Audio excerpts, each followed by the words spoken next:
আসসালামু আলাইকুম দর্শক বন্ধুরা, আপনারা কেমন আছেন? আমি আপনাদের মাঝে নতুন আরেকটি রেসিপি নিয়ে এসেছি। রেসিপিটি হলো দেখাবো আপনাদেরকে। রেসিপিটি হলো যেটা হচ্ছে চালের গুঁড়া দিয়েই দেখাবো রেসিপিটি কি করে করতে হয় সেটাই। আসি, একটি কড়াই বসাই নিয়েছি। কড়াইতে পরিমাণ মতো পানি দিয়েছি। আমি যেহেতু অল্প করবো তাই বেশি পানি দিব না।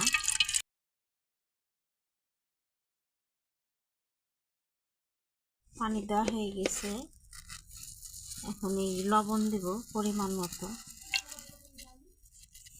পানি ফোটা পর্যন্ত আমরা অপেক্ষা করব যে আটাটা দিব। ডোটা তৈরি করবো যেটা পানিটা ফুটে গেছে। এই চালের আটাটা আমরা এইভাবে দিব আস্তে করে, অল্প করে। প্রথমে আগে দিয়ে নেব, পরে দিব, পরে লেবুটা ফুটিয়েছে এটা আমরা প্লেটে নিয়ে একটু মুথে আমরা একটু সরিষার তেল দিয়ে সয়াবিন তেল দিয়ে নেব যাতে আটাটা না ফাটে। এইভাবে ভালোভাবে মুছে নেব। এই যে আটাটা ভালোভাবে এভাবে মুছে নেব। আমার এইটা মাথা শেষ হয়ে গেছে, আমরা কিছুক্ষণের জন্য এভাবে রাখি, তারপর পিঠাটা বানাবো। গুলিটা করে নিব।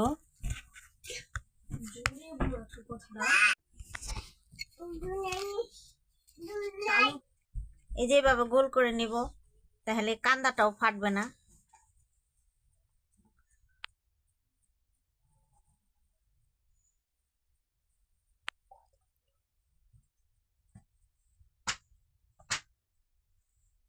এই যে এখন আমরা রুটির মতো করে বেলে নিব।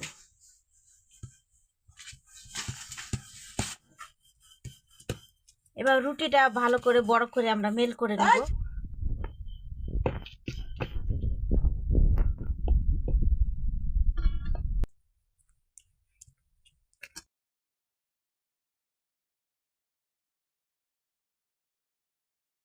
এভাবে পিঠাটা আমরা বানাবো, যে দুদিক থেকে এভাবে চাপ দিব, তাহলে দেখতেও সুন্দর হবে। আর কত সুন্দর হয়েছে দেখুন।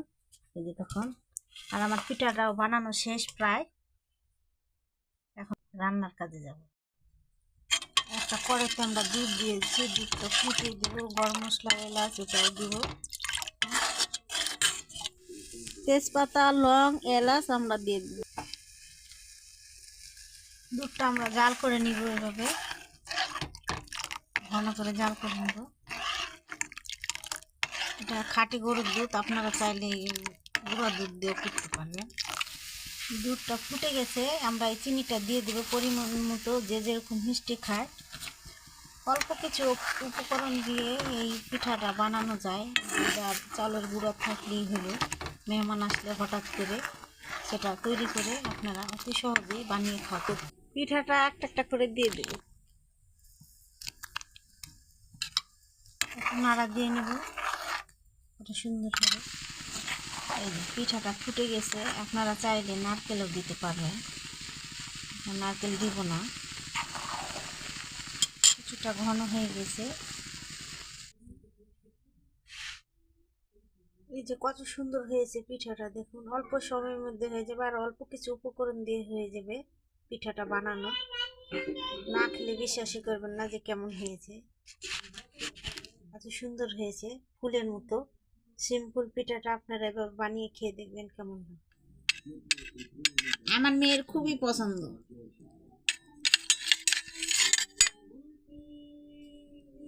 এই যে নমো, এই যে না